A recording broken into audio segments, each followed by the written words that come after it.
Right there, my babbers. Right, today we're on a 2008 Vauxhall Astra. I'm going to just show you where the fan rheostat, fan resistor pack is. So the blower speeds have stopped working altogether. So what we're going to do is change over this resistor unit rheostat. So the first thing you do is open the glove box. You've got 4 T20 torque screws there, down there, one there, and one there.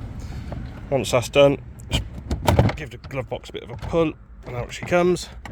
There's a little light unit here for the glove box. You disconnect that, move your glove box completely out the way. There's the wire for the glove box light. Okay, so the rheostat is right up in here. Let me just turn some light on.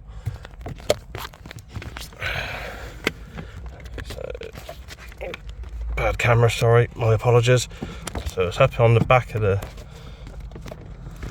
blower assembly. You can prise it out.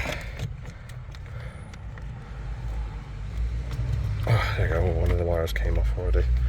Okay, so there we go. And once you've changed that unit over, pop it back in, check your fan speeds work, and reassemble. Simple as that. Thanks for watching.